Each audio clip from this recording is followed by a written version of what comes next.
Hello and welcome to the video. Today's video is going to be a final reveal on a project.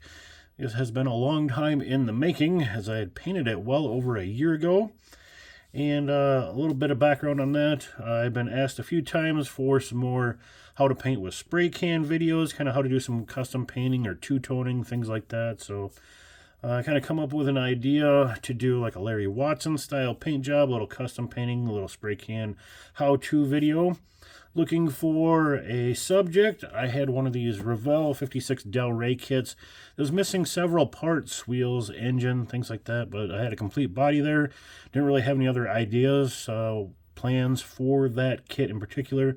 So I guess I had a donor body there to use for the how-to video. Did the how-to video, and again, without having any plans, I just kind of threw it in the back of the shelf and completely had forgotten about it. Until recently having an upcoming show, which was the Nebraska Challenge, and wanting to have something new to take, share, have something to talk about there on the tables. So again, I had kind of a down year, plus had spinal surgery, things like that, that just kind of didn't have anything fresh and new to share there at the bench. And got a reminder that from my mom that I already had something painted that I would be able to whip up and get ready for the show, and that's exactly what I did, and that's what we're going to show you. So again, if you guys want to see the how-to video, it is out there. It's about a year ago. I'll link it in the description, or you can go to my playlist in the how-to. I've got 5 or 6 like painting videos in my how-tos if you guys want to see some of that. But here is the final reveal. Again, it's a Revell 56 Del Rey. And we spray painted it with Extreme Lacquer Inca Gold, the Extreme Lacquer Black Metallic, and then we topped it off with the Wet Look Clear. Again, for more info on that, go check out the video. Let me pull out the kit and get it in front of us. And here we are with our 56 Del Rey Larry Watson inspired paint job, all done again with Rattle cans, so you can come out with a really nice finish with Rattle cans only. Let's talk about what we've done to the kit. The wheels and tires, we can go there. Those are the package set from Pegasus of the chrome reverse and their white walls all in one package. We used the kit lowered suspension that's made for like the big wheels. We kind of modified those, sanded them down to fit the 15-inch style wheels and tires, and modified the Pegasus wheels, kind of cut the rear stem off, so we could tuck the wheels up underneath where they're supposed to be. Next, we could talk about chrome, like the bumpers, taillights, grill. We're all done with the Fusion Firm airbrush style. My first experience with that, it seemed to work pretty well. It's a decent chrome. It's not quite as impressive as a Revell chrome.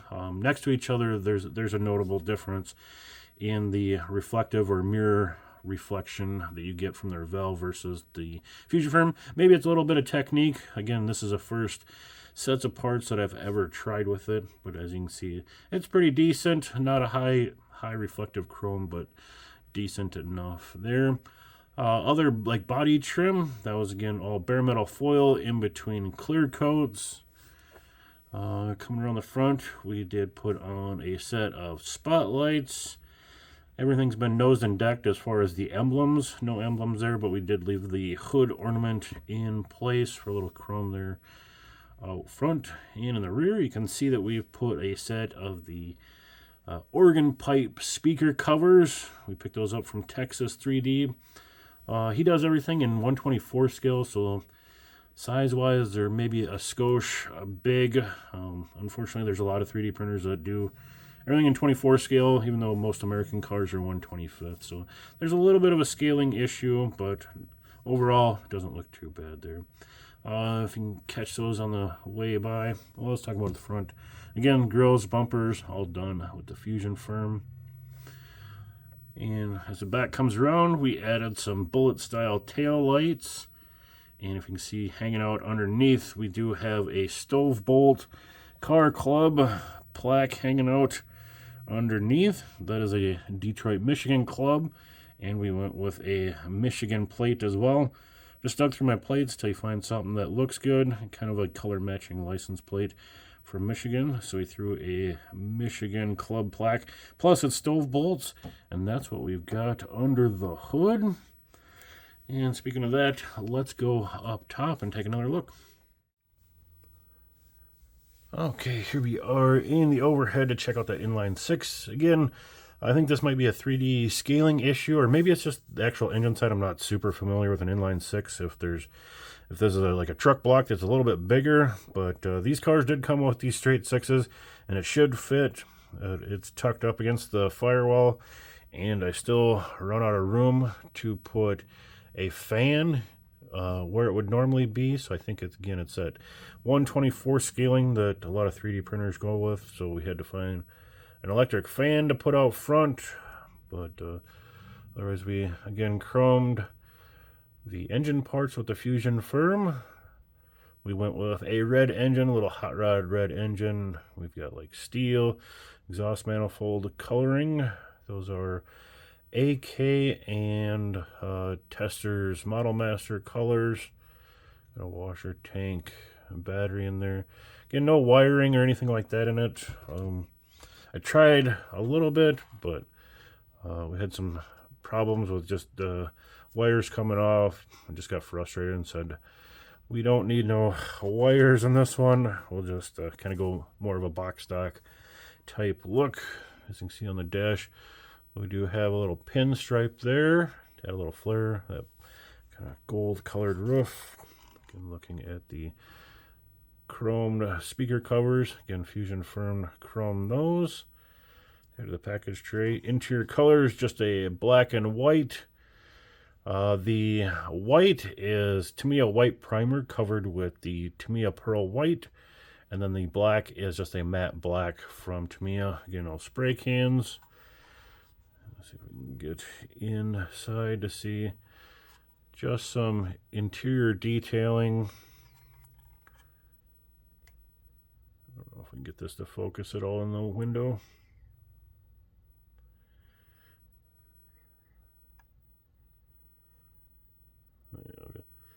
Black wash. You can see the Bel Air dash, even though it's a Delray body. Again, just a metallic black steering wheel and chrome door handles, things like that. And one other thing in the interior is a set of bongos, just another little 60s call out. That pretty much wraps it up. Underneath there's nothing. We just went with a matte black, kind of an undercoating type look. We got the chrome oil pan, manual transmission, single exhaust, some shocks going out to a exhaust tip that we chromed. It is hollowed out, but I think that pretty much wraps it up for this guy. Fun little build there, a little challenge with the engine, getting that all to fit in it, but got it to work. Turned out pretty nice, and has already been to its first show. If you guys want to know how it did at the first show, make sure to check out my Nebraska Challenge wrap-up for 2026. And with that...